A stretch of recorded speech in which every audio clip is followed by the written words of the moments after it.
Well, so far we know that Karen's little red shoes have been causing some kind of trouble.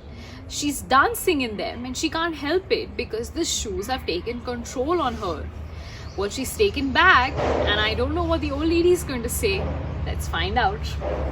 At home, the shoes were put away in a cupboard. But Karen could not resist looking at them now and then. Soon after this, the old lady lay ill and the doctors said she could not live. She needed constant attention and careful nursing, and this was naturally Karen's duty. But a big ball was being given in town and Karen was invited. The little girl looked at the old lady, who in any case could not live, and then she looked at the red shoes, for she thought there could be no sin in doing that. And then she put on the red shoes, thinking there was no sin in doing that either. Then she went off to the ball and started dancing. A ball is like a big gathering with food and drinks, and there's a lot of dancing that happens and you mingle with your friends. So that's where Karen was headed with the red shoes. What's going to happen at this ball, I wonder? Let's see. When she wanted to turn to the right, the shoes danced to the left. And when she wanted to dance up to one of the end of the room, the shoes danced down to the other. They danced down the stairs, through the streets, and out of the town gate. Dance she did, and dance she must, straight out into the dark forest. She saw something shining between the trees, and because of its face, she thought it was the moon. But it was the old soldier with a red beard who nodded to her and said, "Look at the pretty dancing shoes." Filled with terror, Karen tried to kick off the red shoes, but they stuck to her feet. She tore off her stockings, but the shoes had grown fast to her feet. And so dance she did, and dance she must, over field and meadow, in rain and sunshine, by day and by night. It was most horrible at night. She danced through the gate of the churchyard. But the dead did not dance there, and they had something far more sensible to do. She tried to sit down on the grave of a pauper, but for Karen there was neither rest nor peace, and as she danced towards the open church door, she saw an angel standing there, with long white robes and white wings reaching from his shoulders right to the ground. His face was grave and severe, and in his hand he held a broad and shining sword. "Dance thou shalt," he said.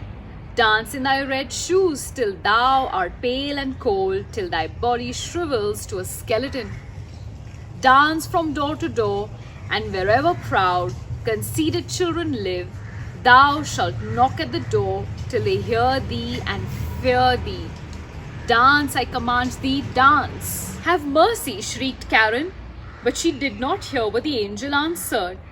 For the shoes carried her through the gate into the fields along the highway and byway, dancing, ever and ever dancing. One morning she danced past a door she knew well. Inside, a hymn was being sung and a coffin was carried out covered with flowers.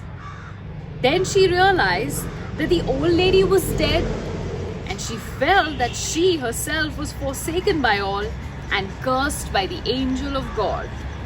Dance she did, and dance she must, dance through the dark night. The shoes carried her on over to a stump and thorn. She was scratched till she bled. She danced across the heath to a lonely little house. She knew that the executioner lived there. She tapped with her finger on the window pane and cried, come out, I can't come in, for I'm dancing." And the executioner said, "You don't seem to know who I am. I chop off heads of wicked people, and I can feel my axe beginning to quiver." "Don't chop off my head," said Karen, "for then I can never repent my sin. But chop off my feet with the red shoes on." Then she confessed her sin, and the executioner chopped off her feet with the red shoes on. And the shoes danced away with the little feet still in them, over the fields and into the depths of the forest. Then he made her a pair of crutches and taught her a hymn, the one that penitents always sing. She kissed the hand which had wielded the axe and went away across the heath. "I have suffered enough because of the red shoes," she said. "Now I will go to the church and show myself to everyone." And she went quickly to the church door. But when she arrived there, the red shoes were dancing in front of her, so that she became very frightened and turned back. The whole week through, she was very sad, and she shed many bitter tears. But when Sunday came, she said, "There, now I have suffered and struggled long enough. I think I'm just as good as many of the people who sit in church and hold their heads high." She set forth confidently, but no sooner did she reach the churchyard gate than she saw the red shoes dancing in front of her again, and she was terrified. She turned back away from the church and repented of her sin with all her heart. Then she went to the rectory and begged to be taken into service there. She would be hardworking and do all she could. The wages were not important.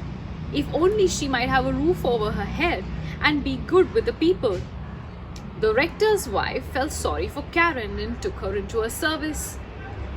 Karen was serious and industrious. She sat quietly and listened in the evening when the rector read aloud from the Bible. The little children were very fond of her, but when she spoke of frills and finery and of being as beautiful as a queen, she would shake her head. The following Sunday, when they went to church, they asked her to go with them, but with tears in her eyes, she looked sadly at the crutches. The others went to hear the word of God. Left alone, she went into her tiny room. It was just big enough for a bed and a chair. She sat down with a hymn book in her hand, and while she was reading it devoutly, the wind carried the organ notes from the church straight into her room. She raised her face all wet with tears and said, "Lord, help me." Then the sun shone brightly, and the angel of God in white robes, the same one whom she had seen the other night at the church door, stood before her. Instead of the sharp sword, he held a beautiful green branch covered with roses. He touched the ceiling with it, raising it high up, and a golden star appeared. Then he touched the walls, and they opened wide. She saw the organ, she saw the old pictures of the clergymen and their wives, and she saw the congregation seated in their flower-decorated pews, singing from their hymn books. For the church itself had come to the poor girl in her narrow little room.